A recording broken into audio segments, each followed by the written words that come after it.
بسم اللہ الرحمن الرحیم الرحمن علم القرآن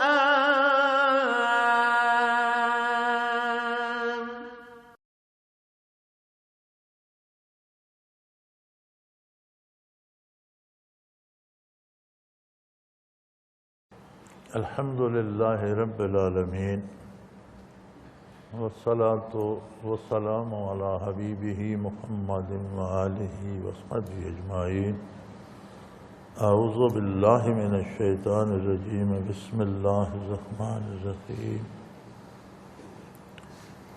وَلَهُ مَنْ فِي السَّمَاوَاتِ وَالْأَرْضِ كُلٌّ لَهُ قَانِتُونَ وَهُوَ الَّذِي يَبْدَأُ الْخَلْقَ ثُمَّ يُعِيدُهُ وَهُوَ أَهْوَنُ عَلَيْهِ وَلَهُ الْمَثَلُ الْأَعْلَى فِي السَّمَاوَاتِ وَالْأَرْضِ وَهُوَ الْعَزِيزُ الْحَكِيمُ ضَرَبَ لَكُم مَّثَلًا مِّنْ أَنفُسِكُمْ هَل لَّكُم مِّمَّا مَلَكَتْ أَيْمَانُكُم مِّن شُرَكَاءَ فِيمَا رَزَقْنَاكُمْ فَأَنتُمْ فِيهِ سَوَاءٌ تخافونهم كخيفتكم أنفسكم كذلك نفصل الآيات لقوم يعقلون اللهم سبحانك لا علم لنا إلا ما علمتنا إنك أنت العليم الحكيم رب اشرح لي صدري ويسر لي أمري واحلل عقدة من لساني يفقهوا قولي رب زدني علما مولایا صلی وسلم دائما ابدا علی حبیبک خیر الخلق کلہم وَلَهُ مَنْ فِي السَّمَاوَاتِ وَالْأَرْضِ كُلٌّ لَهُ قَانِتُونَ آسمانوں اور زمین میں کتنی تخلیقات ہیں، کتنی مخلوق ہے، کس کس طرح اللہ نے پیدا فرمائی ہے، انہیں کس کس کام پہ لگا دیا ہے۔ آسمانوں کی اپنی وسیع دنیا ہے، 7 آسمان ہیں، ملائکہ ہیں، مختلف اہتمام ہیں، انتظام ہیں، پھر جب سماوی ستاروں اور سیاروں سے بھری ہوئی ہے، سورج چاند ہے، ستارے ہیں، سیارے ہیں، ہر کوئی اپنے اپنے راستے پہ چل رہا ہے۔ کوئی ایک ستارہ، کوئی ایک سیارہ اگر چند لمحے بھی تاخیر کرے، اپنے کام سے رک جائے، اپنی راہ سے ہٹ جائے تو یہ سارا نظام تباہ ہو جائے۔ اسی طرح زمین ہے، انہی سیاروں میں ایک کرہ یہ بھی ہے، بے شمار اس طرح کی کرۂ فضا میں ایک کرہ زمین کا بھی ہے۔ کتنی عجیب بات ہے کہ فضا کا ہر کرہ زمین پہ اثر انداز ہوتا ہے۔ سورج کے چلنے سے رات دن آتے جاتے ہیں، چاند کی چاندنی سے بے شمار کام ہوتے ہیں، ستاروں کی حرکات سے لوگوں نے اندازے بھی لگانے شروع کر دیے، فلاں ستارہ فلاں جگہ ہو تو یہ ہوتا ہے وہ، یعنی ہر چیز کا اثر زمین پہ مرتب ہوتا ہے۔ جتنی مخلوق آسمانوں سے لے کر زمین تک جتنی باقی مخلوق ہے وہ ساری ایک زمین کی بہار قائم رکھنے کے لیے ہے۔ کسی سی حرکت سے اس پہ بارش ہوتی ہے، کسی سے ہوائیں چلتی ہیں، کسی سے گرمی ہوتی ہے، کسی سے سردی ہوتی ہے۔ یہ سارا نظام کب سے ہے اللہ بہتر جانتا ہے، لیکن آج تک ان میں کسی میں آپ نے کوئی نافرمانی یا کوئی گڑبڑ دیکھی؟ ایک ایک ذرہ اپنی ذمہ داری ادا کر رہا ہے، اپنے وقت پہ اپنا کام، جس کے ذمہ جو کام قدرت نے لگا دیا، لہو من فی السماوات، جو کچھ جو کوئی بھی آسمانوں میں ہے سب اللہ کا ہے۔ والارض، اور خود زمین اور جو کچھ زمین میں ہے سب اس کا ہے. کل لہ قانتون، ایک ایک ذرہ اپنے وقت پر اپنی ذمہ داری پوری کر رہا ہے. کوئی تاخیر کرتا ہے؟ اگر یہ تاخیر کریں یا اپنی ذمہ داری ادا نہ کریں تو نظام کائنات تباہ ہو جائے، کائنات قائم ہی نہ رہے. تو یہ ساری اللہ کی اطاعت کرتی ہیں. اور پھر آسمانوں سے لے کر زمین تک ساری مخلوق میں غور کرو تو ان کے اثرات سے نتائج پیدا ہوتے ہیں. زمین کے ذرات سے رویدگی ہوتی ہے، غذائیں بنتی ہیں، پھل بنتے ہیں، مال و دولت بنتا ہے، زر و جواہر بنتے ہیں. اور یہ سارا نظام جو کوئی تاخیر نہیں کرتا اور اس کی ہر حرکت کا ایک نتیجہ ہے، یہ سارا زمین پر بسنے والے ایک انسان کی خدمت کے لیے. وَخَلَقَ لَكُم مَّا فِي الْأَرْضِ جَمِيعًا، جو کچھ روئے زمین پر ہے وہ تمہاری خاطر ہے. اب ہر چیز کی حرکت کا ایک نتیجہ ہے. کبھی انسان نے یہ سوچا کہ یہ ساری چیزیں، یہ ستارے، سیارے، آسمانی دنیا، پھر زمین کی مخلوقات مل کر کسی نہ کسی طرح میری زندگی کا سبب بن رہے ہیں. ان سب کا حاصل کیا ہے، نتیجہ کیا ہے کہ یہ دنیا انسانی حیات آباد رہے. تو اگر یہ ساری کائنات ایک انسان کی بقا کے لیے کام، تو انسان کی بقا کا کیا مقصد ہے؟ یعنی ہر حرکت، ہر سکون کا نتیجہ ہے، ہر چیز کا ایک نتیجہ ہے. اور وہ نتیجہ بالآخر اشرف المخلوقات پر آ کر منتج ہوتا ہے کہ وہ سارے انسان کی خدمت کرتے ہیں اور اس کی حیات کا سبب بنتے ہیں. تو انسان کی حیات کہاں جائے گی؟ اس کا کوئی نتیجہ نہیں ہوگا. یہ بات تو بے جوڑ معلوم ہوتی. جتنی اس کی تخلیق اعلیٰ ہے اتنا اس کا نتیجہ بھی اعلیٰ ہونا چاہیے. ایک گھاس کے تنکے پہ پھول لگتے ہیں، اس کی حیثیت اور ہے. ایک گلاب کے پودے پہ لگتا ہے، اس کی حیثیت اور ہے. نام کو تو دونوں پھول ہیں. ساری تخلیق کے نتائج نکلتے ہیں اور سارے نتائج مل کر انسان کی خدمت کرتے ہیں اور اس کی صحت، اس کی غذا، اس کے لباس، اس کی بقا کا سبب بنتے ہیں. تو گویا اس ساری صنعت کا، آسمانوں سے لے کر زمین تک ساری صنعت کا حاصل یہ ہے کہ وہ انسان کی زندگی اور بقا کا سبب بنے. تو پھر انسان کی زندگی کا نتیجہ کیا ہے؟ یہ جو اتنی اشرف المخلوقات ہے اس کا بھی نتیجہ ہوگا. وَالَّذِي يَبْدَأُ الْخَلْقَ، وہ ایسا قادر ہے کہ کچھ بھی نہیں تھا، صرف اللہ تھا اور کچھ بھی نہیں تھا. عدم سے اس نے اتنی ساری مخلوق پیدا کر، آسمان، آسمانی مخلوق، فرش، زمینیں، ستارے، چاند، سورج، او بے پناہ مخلوق اس نے کچھ نہیں تھا اس سے پیدا کر.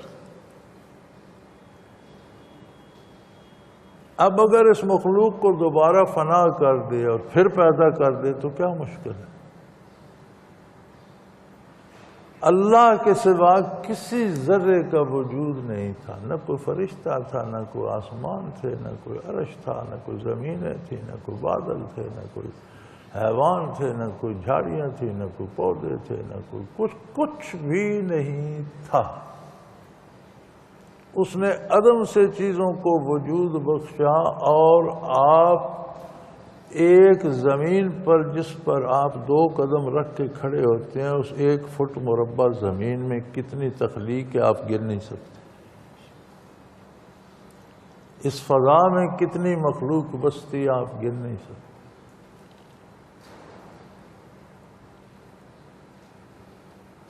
ہمارے ایک ساتھی ہوتے تھے ڈلوال کے، اللہ پاک ان پہ رحم فرمائے اور ان کے درجات بلند کرے.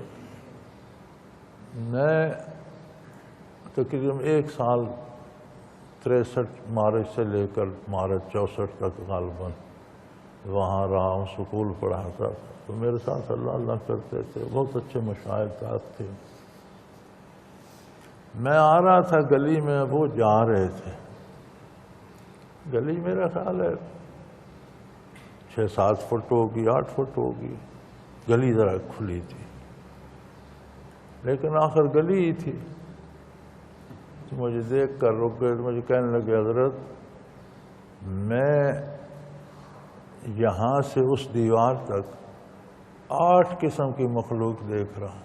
میں نے کہا جا یار اپنا کام کر، مجھے اپنا کرنا ہے. کتنی اللہ کی مخلوق کیسی کیسی ہے. ہمیں جو نظر آتی ہے وہ بھی نظر نہیں آتی.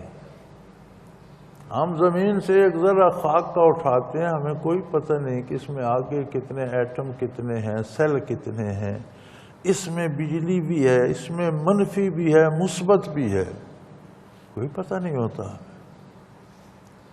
ہم ایک ذرہ سا اٹھاتے ہیں، اس کے اندر کئی جہان آباد. تو ہم جو دیکھ رہے ہیں وہ بھی ہمیں پورا سمجھ نہیں آتا. جو ہم نہیں دیکھتے، جو اہل نظر دیکھتے ہیں، وہ کتنے ہیں. یعنی اگر گاؤں کی ایک گلی میں وہ کہہ رہا ہے کہ یہاں سے وہاں تک 6 یا 7 فٹ کا فاصلہ ہے اور مخلوق 8 قسم کی گزر رہی ہے، تو گاؤں میں کتنی مخلوق ہوگی. پھر شہروں میں جو ہمیں نظر نہیں آتی وہ مخلوق کتنی ہوگی. فرمایا لیکن یہ ساری مخلوق احکام الہی کی پابند ہے، کسی کی جرت نہیں کہ سرتابی کر سکے. کل لہ قانتون، سارے اس کی بارگاہ میں دست وستہ کھڑے ہیں، اپنا اپنا کام کر رہے ہیں. اور اگر اس وسیع مخلوق میں سے کوئی ایک بھی اپنا کام چھوڑ دے تو دنیا کا نظام مختل ہو جائے.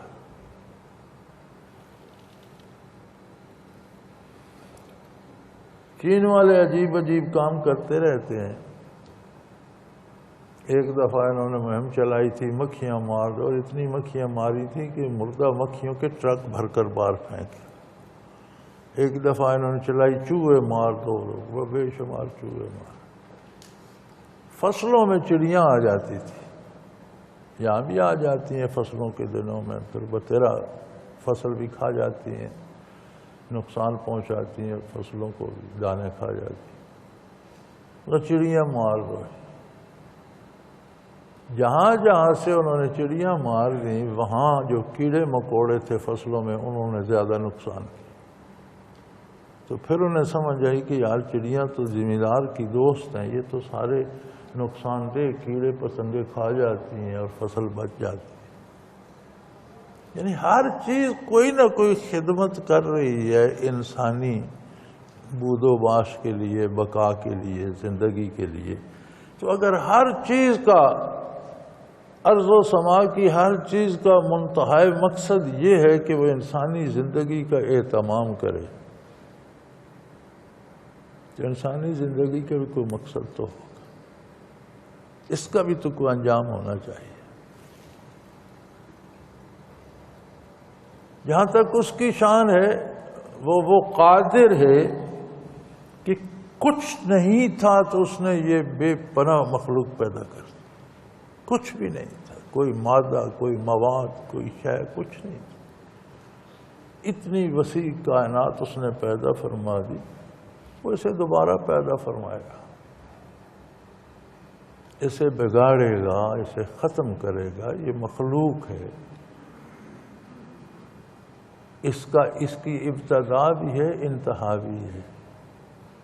عدم سے وجود میں آنا اس کی ابتدا ہے، تو وجود سے مٹ جانا اس کی انتہا بھی ہوگی.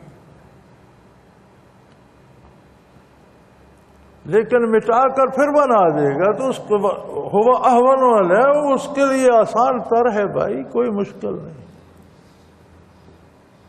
اس کے لیے کیا مشکل ہے؟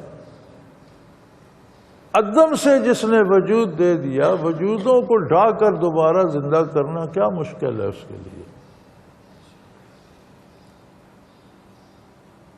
وَلَهُ الْمَثَلُ الْأَعْلَى فِي السَّمَاوَاتِ وَالْأَرْضِ، ارض و سما میں اس اکیلے کی شان ایسی ہے جس کا کوئی بھی مثال نہیں بن سکتا، جس کی کوئی مثال نہیں بن سکتا۔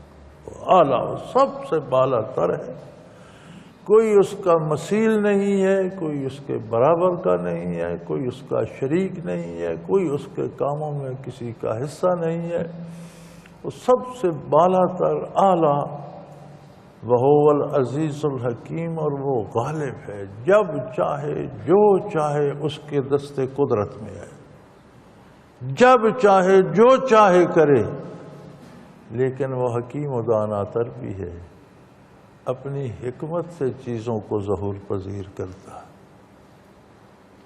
جو کچھ ہوتا ہے یہ اس کی حکمت ہے۔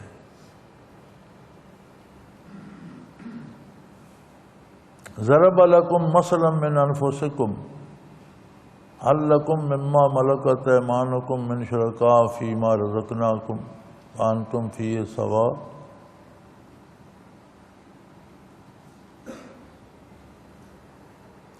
اللہ کریم فرماتے ہیں میں تمہیں ایک مثال دیتا ہوں، اپنی جانوں میں، اپنے وجود پر، اپنی ذات پر غور کرو۔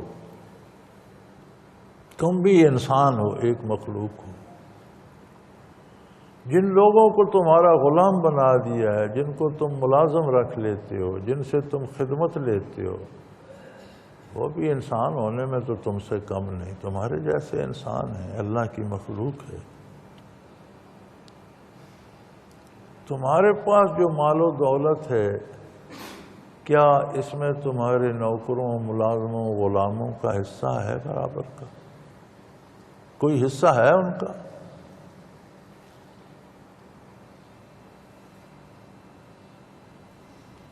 فَأَنْتُمْ فِيهِ سَوَاءٌ، کیا تم اس میں برابر کے شریک ہو کہ تمہارے گھر جو دولت مال ہے وہ سب نوکروں ملازموں کا تمہارا برابر برابر تقسیم ہو جائے؟ فرمایا اس سے تو بدک جاتی ہو، یہ تو غلام ہے، اور غلام انسان تو ہیں تمہاری ذات، تو اللہ کے ساتھ تو کوئی دوسرا اس جیسا ہے ہی نہیں، تو پھر تم بتوں کو اور دیوتاؤں کو اور موہوم خداؤں کو اس کا حصہ دار کیوں بناتے ہو؟ جب تم اپنے جیسے انسانوں کو، جو شاید طاقت میں تم سے بہتر ہوں، جو شاید صحت میں تم سے اچھے ہوں، جو شاید شکل و صورت میں تم سے اچھے ہوں، تم ایک نحیف و نزار ہو، شاید تمہارا مال ملازم ایک کڑیل جوان ہو، تم اسے اپنے مال میں، اپنی دولت میں حصہ دار تو نہیں بناتے، برداشت ہی نہیں کر سکتے، تو اس وحدہ لا شریک کے حصہ دار بناتے۔ اس وقت تمہاری عقل کہاں چلی جاتی؟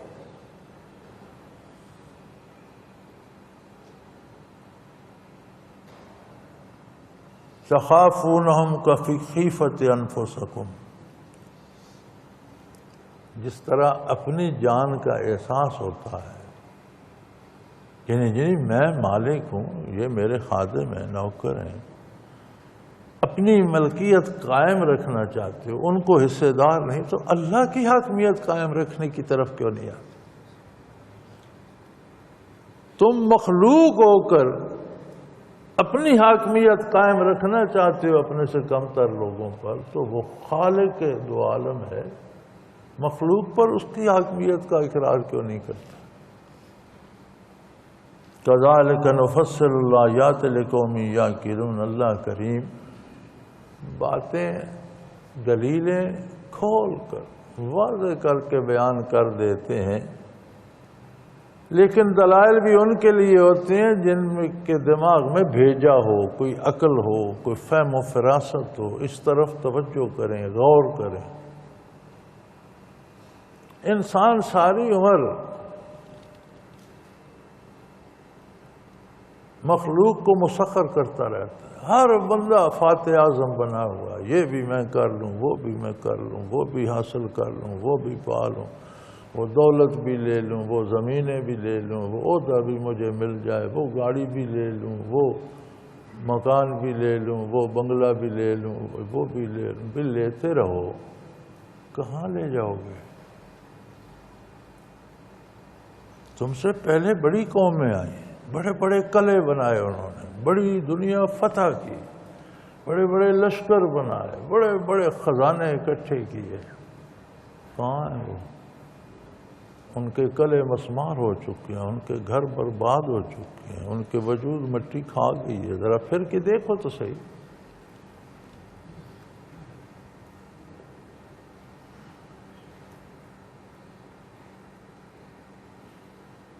تو تمہارا کیا ہوگا؟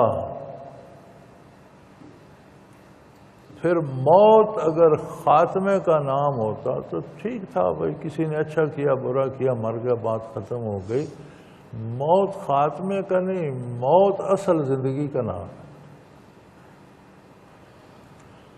حقیقی زندگی موت سے شروع ہوتی ہے جو کبھی ختم ہی نہ ہوگی۔ یہ زندگی جو ہم گزار رہے ہیں یہ ابتدائی آزمائشی دورہ ہے، چھوٹا سا۔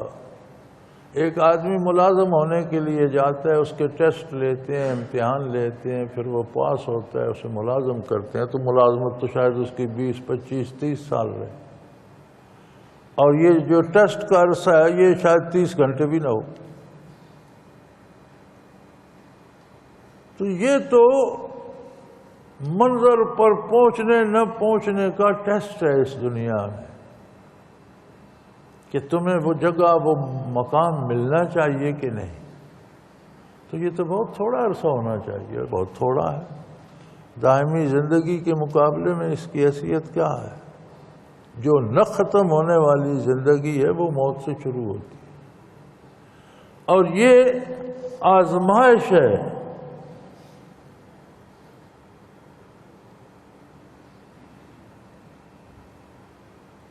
تو اللہ نے بات بڑی کھول کے بیان کر دی ہے، اس آزمائش میں کامیاب اور سرخرو ہو کے نکلو، اللہ کی عظمت کا اقرار کرو، اس کے انبیاء کی اطاعت کرو، ایمان لاؤ، اس کی کتاب کو مانو، اپنے آپ کو اس کے سانچے اطاعت میں ڈھال لو، یہ دنیاوی زندگی بھی آسان ہو جائے گی، آخرت میں بھی کامیابی ہو۔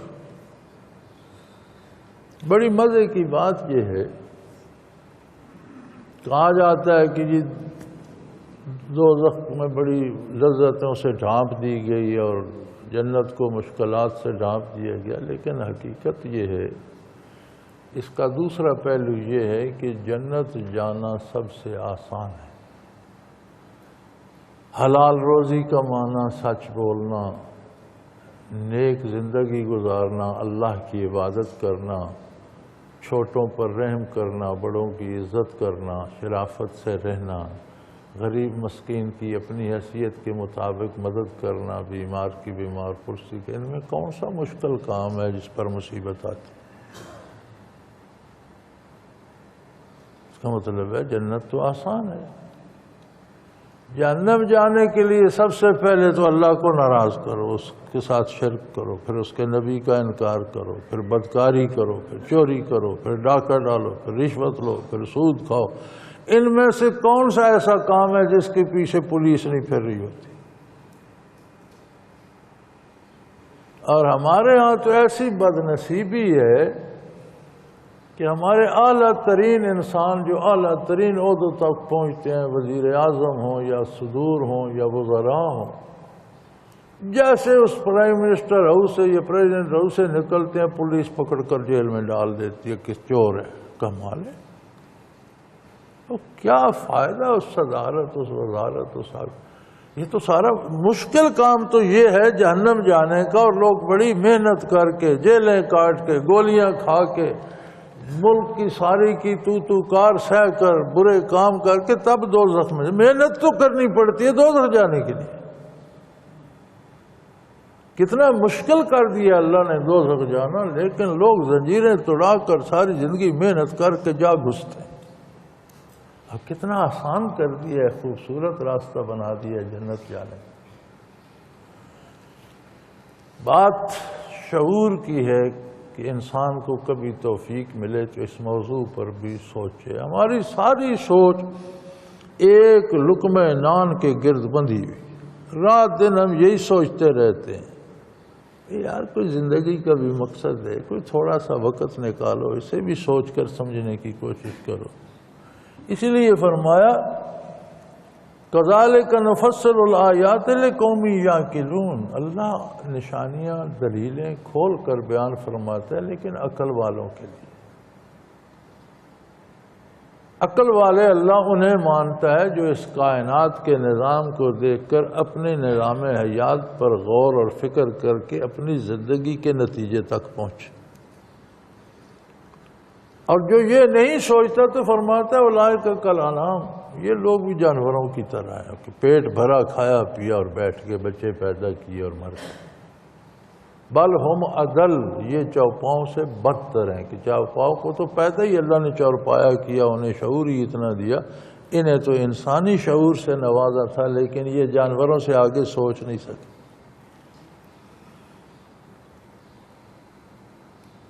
بل اتبع الذین ظلموا اہواءہم بغیر علم. فرمایا یہ نہیں کہ یہ صحیح سوچتے نہیں, یہ ایسے ظالم ہیں کہ یہ منفی سوچ میں گھس جاتے ہیں, مثبت کو چھوڑ دیتے ہیں اور اپنی خواہشات کی تعبیر میں لگ جاتے ہیں اور بغیر علم کے لگ جاتے ہیں. نفسانی خواہشات کی تکمیل, آرزوؤں کی تکمیل, مال و دولت کی ہوس, بڑھنے کا شوق. یہ ایسے بے وقوف ہیں کہ اپنا تجزیہ نہیں کرتے, اپنی زندگی کا تجزیہ نہیں کرتے, سوچتے نہیں کہ انجام کیا ہوگا, مجھے کیا. وقتی طور پر اپنی خواہشات پوری کرنے کے لیے بے مہار ہو جاتے ہیں اور بغیر کسی دلیل کے, بغیر کسی علم کے. دین کی ساری عمارت دلائل پہ قائم ہے. توحید باری کے دلائل موجود ہیں, صداقت پیغمبر کے دلائل موجود ہیں, حقیقت قرآن کے دلائل موجود ہیں, دین دنیا آخرت کے دلائل موجود ہیں, اعمال کے نتائج کے دلائل موجود ہیں. یہ ان سب دلائل کو چھوڑ دیتے ہیں اور بلا دلیل بے مہار ہو کر اپنی خواہشات کی تکمیل کے پیچھے لگ جاتے ہیں. فَمَن يَهْدِ مَنْ أَضَلَّ اللَّهُ, جو اس طرح اللہ کے دلائل کو روند کر رس سے توڑا کر گمراہی کی طرف بھاگے, اللہ اسے گمراہی میں آگے دھکیل دیتے ہیں. پھر کوئی اسے ہدایت نہیں دے سکتا. جس نے اللہ سے اتنی بگاڑ لی کہ اللہ نے اس کی کرتوتوں کی وجہ سے اس پر ہدایت کا دروازہ ہی بند کر دیا, اپنی بارگاہ میں آنے کا رستہ ہی ختم کر دیا, تعلق ہی توڑ لیا, تو پھر کون ہے جو اسے ہدایت دے؟ وما لہم من ناصرین, اور کوئی ایسے لوگوں کا مددگار بھی نہیں.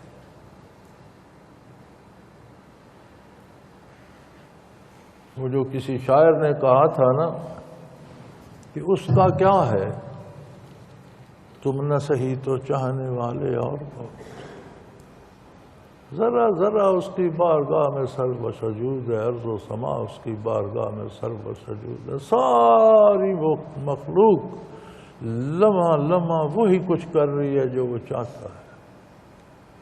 ایک تم نے سجدہ نہ کیا تو اس کا کیا بگڑے گا, اس کا کیا ہے. تم نہ سہی تو چاہنے والے اور بہت, ترک تعلق کرنے والوں تم تنہا رہ جاؤ گے. جو اللہ کی بارگاہ کو چھوڑ دے گا وہ خود تنہا ہو جائے گا, اس کا کوئی بھی نہیں ہوگا.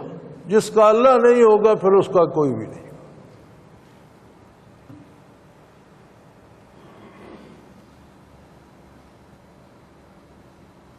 فَأَقِمْ وَجْهَكَ لِلدِّينِ حَنِيفًا. اے انسان,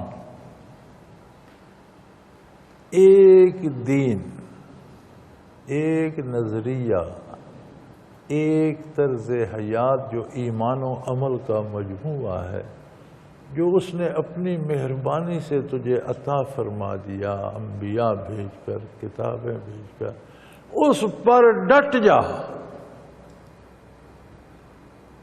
کوئی ایچ پیچ وہاں مقبول نہیں ہے، کوئی ہوشیاری دکھانے کی ضرورت نہیں ہے۔ اقم وجہک للدین حنیفہ، اللہ کے دین پر بالکل سیدھا جم جا۔ فطرت اللہ التی فطر الناس علیہا، اور یہ تیرے لیے مشکل نہیں ہے، یہ انسانی فطرت ہے، اس کا مزاج ہے، اس کے شعور میں یہ بات ڈال دی گئی ہے۔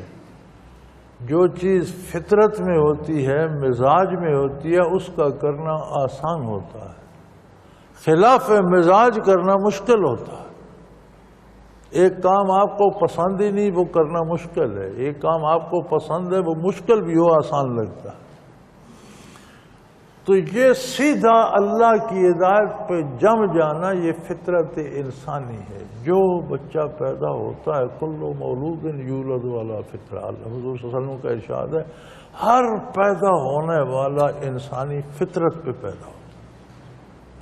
ثم ابواہ یحودانہ او یمجسانہ او ینصرانہ، پھر اس کے والدین اور اس کا ماحول کسی کو یہودی بنا دیتا ہے، کسی کو مجوسی بنا دیتا ہے، کسی کو عیسائی۔ جب وہ باہر کی خبریں اور باہر کی باتیں گھر سے، والدین سے، سکول سے، معاشرے سے سیکھتا ہے، تو پھر وہ کچھ کا کچھ بن جاتا ہے۔ پیدا ہوتا ہے دین فطرت پر ہی ہوتا ہے۔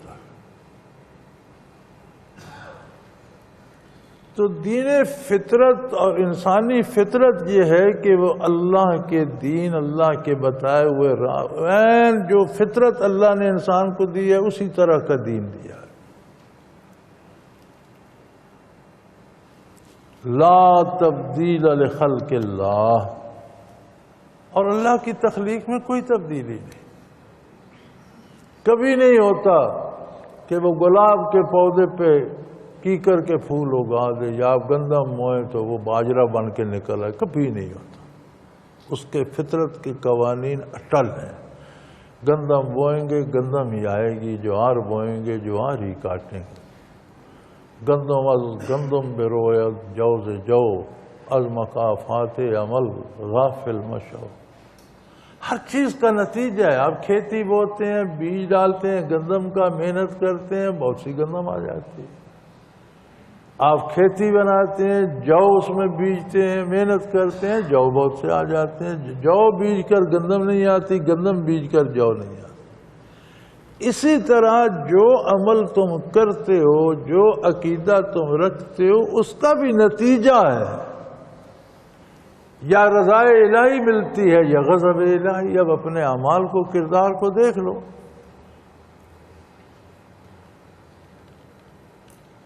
ایک بندہ کسی جگہ بھی جاب کرتا ہے، وہ اپنے سے اوپر والے کو خواہ اس سے ایک سٹیپ ہی اوپر وہ ناراض کرنے کا نہیں سوچتا۔ باس تو بہت اوپر بیٹھا ہوتا ہے نا، کبھی وہ نہیں سوچتا کہ باس مجھ سے ناراض ہو جائے۔ تم اللہ کی بہترین اور خوبصورت مخلوق ہو،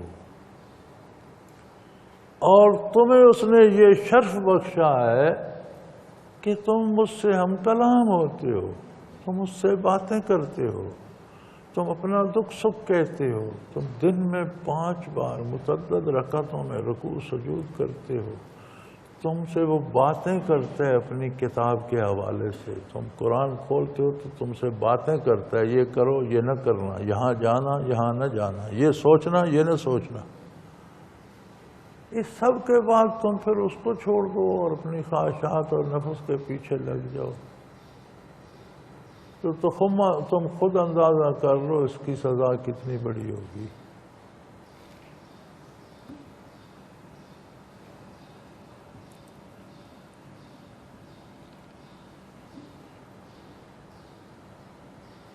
ذالک الدین القیم، یہ سیدھا قائم رہنے والا راستہ ہے۔ اللہ کی اطاعت پہ جم جاؤ، اللہ کو واحد اللہ شریک جیسا وہ ہے، جیسا نبی کریم منواتے ہیں ویسا مانو۔ نبی صلی اللہ علیہ وسلم کی اطاعت کرو، اللہ کی کتاب کا دامن تھام لو، یہ دین قیم ہے۔ ولیکن اکثر الناس لا یعلمون، لیکن لوگوں کی اکثریت اس بات سے بے خبر ہے، اندھا دھند خواہشات کے پیچھے بھاگ رہے ہیں۔ منیبین الیہ واتقوہ واقیموا الصلاۃ، تین باتیں ارشاد فرمائی۔ منیبین الیہ، انابت ہوتی ہے جھک جانا، اچھائی کی امید پہ دامن سے وابستہ ہو جانا، اپنی مہار دوسرے کے ہاتھ میں اعتماد کر کے دے دینا، وہی کروں گا جو تو فرمائے گا۔ فرمایا اللہ کے ساتھ رشتہ ایسا رکھو، بندے اور اللہ کا رشتہ یہ ہے کہ وہ مالک ہے، خالق ہے، حاکم ہے، ہم مخلوق ہیں، محکوم ہیں۔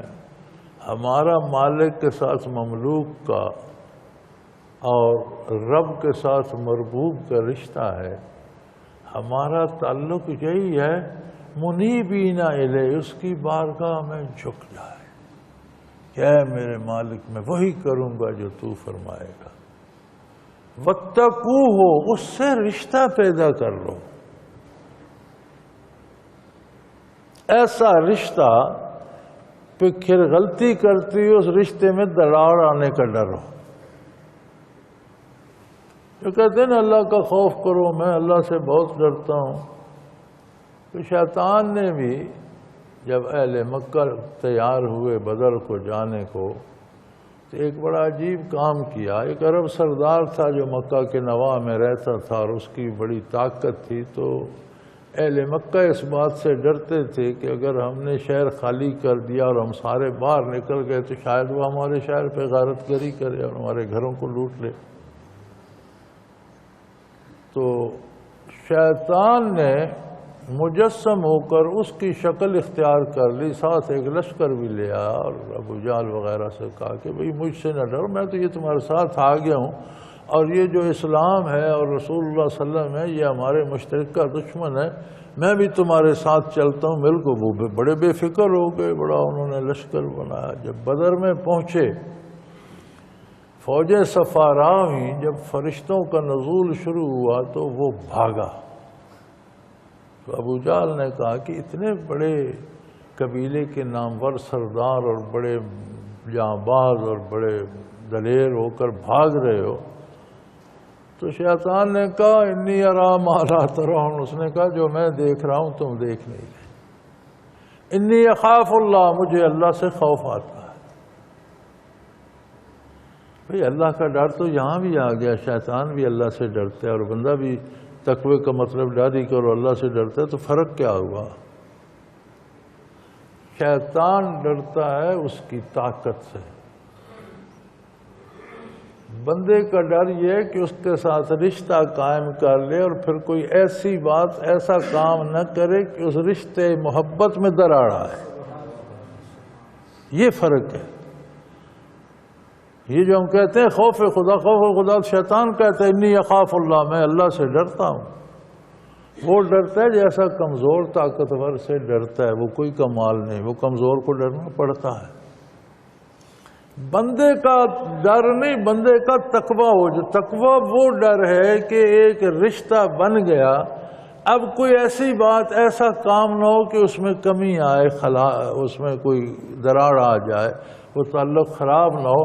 تو فرمایا اللہ کی طرف جھک جاؤ، اللہ سے ایسا، وہ تم سے محبت کرنا چاہتا ہے، وہ تم سے محبت کرتا ہے، وہ تم سے اپنی محبت کرانا چاہتا ہے۔ ان کنتم تحبون اللہ، اللہ سے محبت کرنا چاہتے ہو، اگر تم اللہ سے محبت کرنا چاہتے ہو فاتبعونی، قرآن کہتا ہے حضور کی زبان سے کہ میرے حبیب لوگوں کو بتا دو، اگر تم اللہ سے محبت کرنا چاہتے ہو تو میرے پیچھے چلو، میرے ساتھ آؤ، میرا اتباع کرو۔ یحببکم اللہ، اللہ تمہیں اپنا محبوب، وہ تم سے عشق کرنے لگ جائے گا، تمہیں اپنا محبوب بنا لے گا۔ کہاں تم اللہ کو محبوب بنانے چلے تھے، کہاں وہ بات کہ وہ تمہیں اپنا محبوب سمجھ لے۔ وَيَغْفِرْ لَكُمْ ذُنُوبَكُمْ، یار جو کچھ کر چکے ہو، اب ذنوبکم میں کوئی قید نہیں کہ چھوٹے گناہ کیے ہیں یا بڑے کیے ہیں، چوری کی ہے یا ڈاکہ کیا ہے، بدکاری کی ہے یا شرک کیا ہے، کفر، یار جو کچھ کر چکے ہو معاف کر دیں۔ یغفر لکم ذنوبکم، ذنوب میں کوئی قید نہیں ہے کہ ایک وہ گناہ معاف ہوگا، نہیں، سارے گناہ، ساری نافرمانیاں جو کر چکے ہو وہ چھوڑ دو، میرا دامان رحمت تھام لو، میرے نقش قدم پہ چلتے ہو، تمہیں اللہ اپنا محبوب بنا لے گا، ساری خطائیں تمہاری معاف کر۔ اس سے آگے بڑھ کے قرآن کہتا ہے یبدل اللہ سیئاتہم حسنات، انہوں نے جتنے گناہ کیے تھے اللہ اتنی انہیں نیکیاں دے دے، گناہوں کی سزا کی بجائے بڑے بڑے گناہوں کی بڑی بڑی نیکیاں عطا کر دے۔ یبدل اللہ سیئاتہم حسنات، اللہ ان کے گناہوں کو نیکیوں میں بدل دے گا، تمہارے کھوٹے سکے لے کر تمہیں اصلی کھرے سکے عطا کر دے گا۔ اب اگر یہاں پہنچ گئے ہو، انابت الہی نصیب ہے، جھک گئے ہو اس کی بارگاہ میں، رشتہ محبت استوار ہو گئے رب العالمین سے، وَأَقِيمُوا الصَّلَاةَ، تو پھر اس کو قائم رکھنے کے لیے نماز قائم کرو۔ تم نماز میں دیتے کیا ہو؟ سبحانک اللہم وبحمدک، اللہ تو پاک ہے، ہم تیری تعریف کرتے ہیں۔ وتبارک اسمک، بہت بابرکت ہے تیرا نام۔ وتعالی جدک، تیری ذات بہت بلند ہے۔ وَلَا إِلَٰهَ غَيْرُكَ، تیرے سوا کوئی ایسا نہیں جو عبادت کا حق رکھتا۔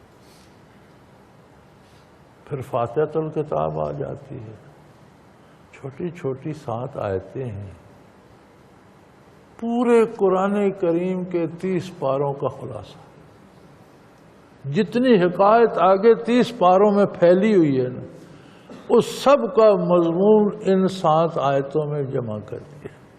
حضرت فرمایا کرتے تھے کہ سورہ فاتحہ قرآن کا خلاصہ ہے، اور ایک آیت فاتحہ کی پہلی آیت بسم اللہ الرحمن الرحیم، سورہ فاتحہ کا خلاصہ اس میں ہے، اور بسم اللہ کی پہلی بے جو ہے اس خلاصے کا حاصل اس میں ہے کہ بے تلبس کی ہے، تلبس ہوتا ہے ساتھ چمٹ جانا، بسم اللہ ساتھ اللہ کے نام کے، یہ بے تو اللہ کی بارگاہ میں اس کے ارشادات سے چپک جانا، پکا ہو جانا، اللہ کے نام، یہی تو سارے دین کا حاصل ہے۔ تو اتنی محبوب ہے اللہ کو بندہ، اس میں اللہ کی تعریف کرتا ہے، اپنے لیے دونوں جہان مانگ لیتا ہے، دنیا بھی آخرت بھی۔ اللہ کہتا ہے بار بار مانگ، ہر رکعت میں مانگ۔ سبحانک اللہم آپ 4 فرض کی نیت، 2 فرض کی نیت ایک میں پڑھتے ہیں، دوسرے میں نہیں پڑھتے، ایک میں پڑھتے ہیں 3 میں نہیں پڑھتے۔ فاتحہ کے بعد قرآن کی آیت یا چند آیتیں پڑھی جائیں، آپ 2 رکعت میں پڑھتے ہیں، باقی 2 میں نہیں پڑھتے، لیکن سورۃ فاتحہ ہر نماز کی ہر رکعت میں۔ اللہ کو وہ اپنی تعریف بھی پسند ہے، اپنے بندے کے منہ سے سننا چاہتا ہے، اور بندے کو بھی مانگنے کے لیے دونوں جہان دے دیے کہ مانگ لے اور لے جا۔ فرماتا ہے مانگتا رہے، مانگتا رہے، مانگتا رہے، چھوڑ دیں اس لیے کہ تو مستغنی نہیں ہو سکتا، ہمہ وقت محتاج ہے، مانگتا رہے۔ اقیم الصلاۃ، مانگے جا، مانگے جا، باتیں کر مجھ سے، میری بارگاہ میں سجدے کر، رکوع کر، مجھ سے دکھ سکھ کہہ، اور مجھ سے عظمتیں اور مجھ سے نجات اور مجھ سے محبت اور پیار اور رضا مانگتا رہے۔ بہت پیارا شخص بھی ہو، سکا بیٹا بھی ہو، سگا باپ بھی ہو تو وہ کہہ دے جی مجھے یہ چیز دے دو، اچھا جی آپ کی ہو گئی دیتا ہوں، وہ پھر کہے مجھے دے دو، تو بندہ دوسری نہیں تیسری مرتبہ کہتا ہے یار کہہ دیا دیتا ہوں، یہ مجھے یہاں سے جان چھڑانے دو تو میں دیتا ہوں، سر کھا گئے ہو۔ وہ نہیں تنگ آتا، کہتا ہے مانگ اور مانگ اور مانگ اور مانگ، بار بار مانگ، مانگتا جا میں دیتا جاؤں، اور نقد دیتا ہے۔ ایک اور غلط فہمی ہے یہاں، لوگ کہتے ہیں جی یہ عبادات الہی ادھاری مزدوری ہے، مرنے کے بعد اجر ملے گا اس لیے لوگ نہیں کرتے۔ اللہ فرماتا ہے کہ جس مزدور سے مزدوری کراتے ہو اس کا پسینہ خشک ہونے سے پہلے اس کی اجرت دے دو، شریعت کا یہی حکم ہے نا۔ تو خود ادھاری مزدوری کراتا ہے، ہم تو مخلوق ہیں، ہمیں کہتا ہے نقد دو، اور خود ادھاری کراتا ہے۔ ادھاری نہیں ہے، ایک ایک لفظ، ایک ایک رکوع، ایک ایک سجدہ اپنا انعام رکھتا ہے جو دل میں اترتا ہے، جو جمال باری سے آشنا کرتا ہے، جو عظمت باری سے آگاہ کرتا ہے، اور دل میں محبت کے شعلے بھڑکتے ہیں۔ اگر یہ سب کچھ نہیں ہوتا تو پھر ہم نماز پڑھ ہی نہیں رہے، پھر ہم محض رسم ادا کر رہے ہیں۔ تو فرمایا اقیم الصلاۃ، مانگے جا ڈٹا رہے، بار بار مانگ، جتنا مانگے گا اس سے زیادہ تو اپنی حیثیت کے مانگے گا، میں اپنی شان کے مطابق دوں گا، تو مانگتا جا میں دیتا جاؤں گا۔ تو اندازہ کر لو کہ 5 وقت یہ ساری رکعتیں جو پڑھتا ہے اور رکوع و سجود کرتا ہے تو کتنے ڈھیر انعامات کے جمع ہو جاتے، کتنی لذتیں اس کے دل میں آتی ہوں گی، کتنی راحتیں کروٹیں لیتی ہوں گی۔ اور جب آنکھ بند ہوگی تو یہ اینٹ گارے کے مکان تو چھن جائیں گے، یہ لوہے کی گاڑیاں لوگ لے گا، یہ کاغذ کے نوٹ وارثوں کے ہو جائیں گے، لیکن جب آنکھ بند ہوگی تو تب آنکھ کھلے گی، پھر آگے وہ دولتوں کے ڈھیر ہوں گے، بے شمار محلات ہوں گے، بے شمار آسائشیں ہوں گی، بے پناہ انعامات الہی ہوں گے، تو زندگی کا تو مزہ آ گیا۔ وَلَا تَكُونُوا مِنَ الْمُشْرِكِينَ، اور یاد رکھنا کسی بھی طرح کسی کو اللہ کا شریک مت سمجھنا۔ گویا ساری عاجزی اللہ کے لیے ہے، ساری اطاعت اللہ کے لیے ہے۔ اور کون ہے مشرک، کون ہے جن میں سے مجھے نہیں ہونا چاہیے؟ فرمایا من الذین فرقوا دینہم وکانوا شیعا، جن لوگوں نے دین میں تفریق پیدا کر دی۔ دین میں تفریق کب پیدا ہوتی ہے؟ جب ہم دین کو دنیا کا ذریعہ بناتے ہیں، جب ہم تقریریں واعظ کر کے روپیہ بٹورنا چاہتے ہیں، جب ہم واعظ تقریریں کر کے اپنے ہاتھ پاؤں چموانا چاہتے ہیں، لوگوں سے سجدے کروانا چاہتے ہیں، لوگوں کو اپنا غلام بنا کر ان کے مال و دولت پر عیش کرنا چاہتے ہیں، تو پھر دین میں تفریق آ جاتی ہے۔ نام دین کا ہوتا ہے، مقصد دنیا ہوتی ہے۔ جب یہاں پہنچتے ہیں تو پھر متحد نہیں رہتے، ہر کوئی اپنا اپنا ہیلا الگ کر لیتا ہے، کانو شیعہ، پھر گروہ بن جاتے ہیں، تقسیم ہو جاتے ہیں، گروہوں میں مختلف گروہ بن جاتے ہیں۔ اور مقصد کیا ہوتا ہے کہ وَكُلُّ حِزْبٍ بِمَا لَدَيْهِمْ فَرِحُونَ، چونکہ مقصد حصول دنیا ہوتا ہے، پھر جتنے گروہ بنتے ہیں سارے بڑے مزے میں ہوتے ہیں کہ میرا کام بڑا ہو رہا ہے، پیسے بھی مل رہے ہیں، لوگ پاؤں بھی چومتے ہیں، ہاتھ بھی چومتے ہیں، مٹھیاں بھی بھرتے ہیں، گھر بھی بڑا بنا لیا ہے، موٹریں بھی آ گئی ہیں، دولت بھی آ گئی ہے۔ فرمایا یہ دولت، یہ روپے، یہ مٹی کے گھر، یہ دین کا حاصل نہیں ہے، یہ دنیا میں رہنے کی عارضی چیزیں ہیں۔ دین سے جو دولت ملتی ہے وہ تو جب تم قبر میں داخل ہوگے، آنکھ بند ہوگی تو آنکھ کھلے گی، پھر وہ چیزیں سامنے ہوں گی، پھر پتہ چلے گا کہ تم نے کیسا گھر پایا، تمہارے پاس کتنی دولت ہے، تمہارے پاس کتنے نوکر چاکر ہیں، تمہارے پاس کیا کیا نعمتیں ہیں۔ تو دین میں تقسیم کیوں ہوتی ہے؟ جب دین کو دنیا کا ذریعہ بنایا جاتا ہے، دین سے ہم دنیا کمانا چاہتے ہیں، تو فرمایا پھر ہر کوئی اپنی خواہشات کے مطابق معنی گھڑ لیتا ہے اور پھر اس کو دنیا ملنا شروع ہو جاتی ہے۔ کلو حزب بما لدیہم، پھر جتنے گروہ بنتے ہیں اپنی اپنی جگہ سارے بڑے خوش ہوتے ہیں کہ بڑھیا موجہ، ہر چیز مل رہی ہے۔ لیکن پھر عظمت الہی تو اپنی جگہ قائم ہے۔ وَإِذَا مَسَّ النَّاسَ ضُرٌّ، جب ان پر کوئی مصیبت آ جاتی ہے، کوئی بیماری آ جاتی ہے، کوئی دکھ آ جاتا ہے، دعوا ربہم منیبین الیہ، فوراً پھر بڑے اطاعت شعار بن جاتے ہیں ساری طرح، یا اللہ مجھے معاف کر دے، یا اللہ میری مصیبت دور کر دے، یا اللہ مجھے صحت دے دے، یا اللہ مجھے ان مقدموں سے نجات دے، بڑے پھر پارسا بن جاتے۔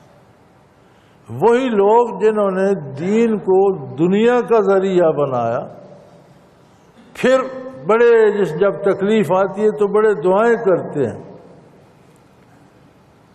ثم اذا ذاقهم منه رحمة اذا فریق منهم بربهم یشرکون، پھر جب اللہ رحم فرما دیتے ہیں، مصیبت دور کر دیتے ہیں، پھر اللہ کا نام نہیں لیتے، پھر کہتے ہیں میرا یہ کمال ہے، دیکھو میں نے اس مصیبت کو بھی دھکا دے کر اتار دیا، میرے فلاں دوست کا احسان ہے، اس کی سفارش سے ہو گیا، میرے پاس پیسہ تھا، میں نے جج کو پیسے دیے، میں نے، پھر وہ کہتے ہیں یہ میرا، پھر اللہ کے ساتھ شرک شروع کر دیتے ہیں کہ میں نہیں کیا تھا۔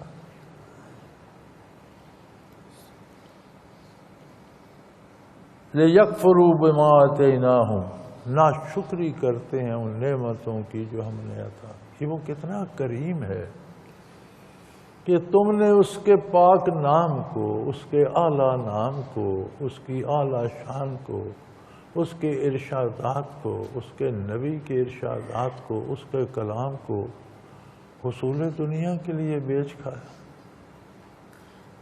اور جب تک خیریت رہی اس پر ڈٹے رہے، جب کوئی مصیبت آئی، بیماری آ گئی، تکلیف آ گئی، تو پھر اللہ کی طرف وہ ایسا کریم ہے، اس نے پھر تمہیں قبول کر لیا، اس نے پھر وہ سب ٹال دیا، معاف کر دیا، تمہیں قبول کر کے تمہاری مصیبت ٹال دی۔ تو ظالموں اب تو اس پر قائم رہتے، جب مصیبت ٹل گئی پھر اکڑ، انہیں جی یہ میرا کمال تھا، میں نے یہ کیا، میں نے وہ کیا، اور ہم نے جو عطا کیا تھا اس کی ناشکری کرتے ہیں۔ فتمتعوا، ٹھیک ہے موج کر لو، کب تک کرو گے؟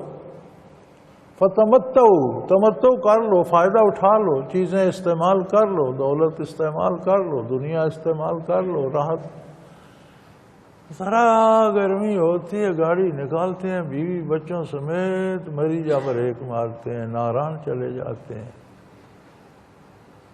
جہنم سے کہاں جاؤ گے؟ کون سی گاڑی نکالو گے؟ کس سرد مقام پر جاؤ؟ عذاب قبر سے کہاں؟ فتمتعوا، کر لو موج، کھا پی لو، فسوف تعلمون، بہت جلد تمہیں سمجھ آ جائے گا، پتہ چل جائے گا کہ کیا کرتے رہے ہو، اس کا نتیجہ کیا ہے۔ ام انزلنا علیہم سلطانا فَهُوَ يَتَكَلَّمُ بِمَا كَانُوا بِهِ يُشْرِكُونَ، یار یہ جو اللہ کے شریک بناتے ہو، اللہ کی نافرمانی کے دلائل، کیا یہ دلائل اللہ نے دیے ہیں؟ کیا کوئی جواز ہے کہ اللہ کے ساتھ کسی کو برابر کر کے پکارو؟ کوئی دلیل شریعت کی اس پر ہے؟ کسی نبی نے، کسی کتاب نے اس کی کوئی دلیل دی ہے؟ جب نہیں ہے تو ایسا بے دلیل کام کیوں کرتے؟ جس کی نبی علیہ الصلوۃ والسلام نے خبر نہیں دی، جس کی قرآن نے کرنے کا حکم دیا، جس کا اللہ نے کوئی دلیل نازل نہیں، وہ کام کیوں کرتے ہو؟ اپنے آپ پہ کرتے، تمہاری اتنی جرت ہے کہ اللہ کا مقابلہ کرو، تمہاری اتنی جرت ہے کہ نبی کریم کے مقابلے میں کھڑے ہو جاؤ، کیا کر رہے ہو؟ سوچو تو صحیح، کر کیا رہے ہو؟ بڑا خوبصورت جملہ ہے نا کہ گناہوں کی فہرست ہے، یہ صغیرہ ہیں، یہ کبیرہ ہیں، یہ بڑے بڑے گناہ ہیں، یہ چھوٹے چھوٹے ہیں۔ پھر علماء حق فرماتے ہیں اگر دیکھا جائے نافرمانی کس کی ہے تو کوئی صغیرہ نہیں رہتا، ہے تو اللہ کی نافرمانی۔ اس ذات کے حوالے سے دیکھا جائے تو گناہ سارے کبیرہ ہو جاتے ہیں، نافرمانی تو اس کی ہے۔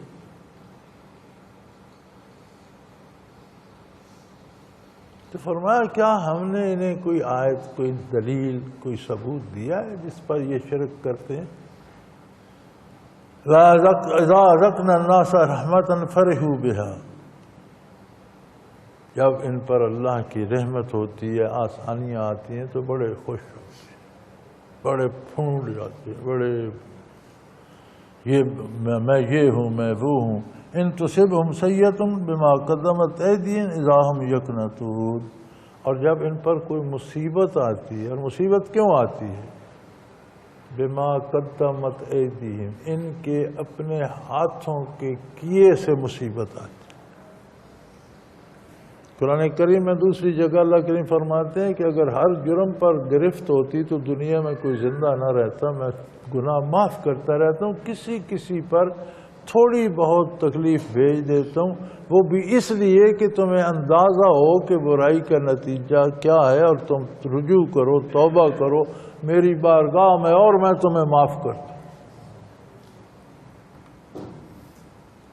ان تصبهم سیئۃ بما قدمت ایدیہم، اب اپنے کردار کی وجہ سے تھوڑی بہت کوئی تکلیف آ جاتی ہے، اذا ہم یقنطون، پھر نا امید ہو جاتے ہیں، پھر بد نصیبوں کو یہ خیال بھی نہیں آتا کہ اب تو اللہ کی بارگاہ میں، تو پھر کہتے ہیں اب میرا کچھ نہیں ہو سکتا۔ ڈاکٹر نے بھی جواب دے دیا جی، کینسر تیسرے سٹیج میں چلا گیا جی، اب میرا کچھ نہیں ہو سکتا جی، چاقو لے گئے سب کچھ میرے پاس، کچھ اب میرا کچھ نہیں ہو سکتا، باب نا امیدی اور اس میں ڈوب جاتے ہیں۔ اولم یروا ان اللہ یبسط الرزق لمن یشاء ویقدر، کیا دیکھتے نہیں کہ جسے چاہتا ہے بے پناہ رزق عطا کر دیتا ہے، جسے چاہتا ہے اسے تنگی بھیج دیتا ہے، تو پھر اس سے رجوع کیوں نہیں کرتے؟ یہ بھی سزا ہے کردار کی کہ نا امید ہو جاتے، بیٹھے رو رہے ہوتے ہیں، آہیں بھر رہے ہوتے ہیں، شکوے کر رہے ہوتے ہیں، میرا کچھ نہیں بچا، میرے پاس کچھ نہیں ہے، میرا کوئی راستہ نہیں۔ وہ اللہ کے بندے، اللہ کی بارگاہ کھلی ہے، اس کی بارگاہ آج بھی تیرا انتظار کر رہی ہے، توبہ کر، رجوع اللہ کر، اب اللہ کی بارگاہ میں عاجزی کر، یا اللہ میں بڑا گناہگار ہوں پر میں توبہ کرتا ہوں، تیری بارگاہ میں حاضر ہوں، مجھ پہ رحم فرما۔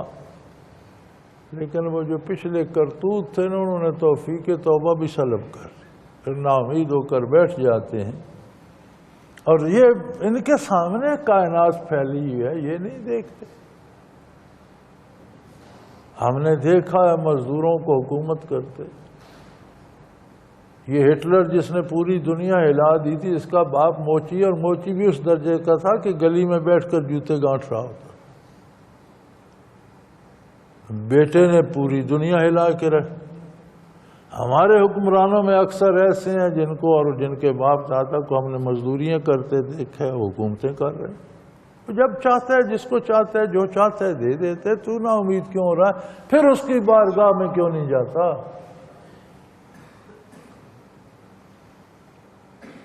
ان فی ذلک لآیات لقوم یؤمنون، ان باتوں میں بڑی دلیلیں ہیں، لیکن بھئی کوئی دلیل سنے تو صحیح، سمجھنے کی کوشش تو کرے۔ دلیل کو سننے سمجھنے کے لیے ایمان چاہیے، یقین چاہیے، اعتماد چاہیے، اللہ کی عظمت کا اقرار ہو، پھر یہ پتہ ہو کہ وہ خالق کائنات ہے، ہر نعمت وہی دے رہا ہے، پھر اس کے نبی پہ اعتماد ہو، پھر اس کی کتاب پہ، پھر تو دلائل بھی کام آئے۔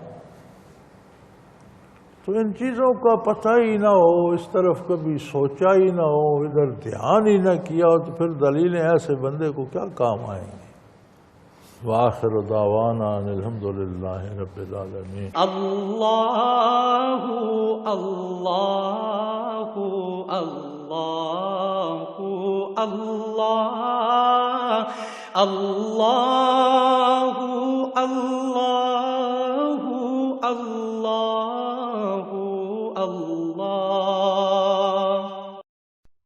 حضرت امیر محمد اکرم آوان مد ظلہ العالی دارالعرفان منارہ ضلع چکوال میں سالہ سال سے قرآن و حدیث کے اوپر خطابات کر رہے ہیں اور سلسلہ نقشبندیہ اویسیہ کے مطابق لوگوں کو ذکر الہی کی تربیت دے رہے ہیں۔ وہ قرآن پاک کی تفسیر ترتیب وار بیان کر رہے ہیں۔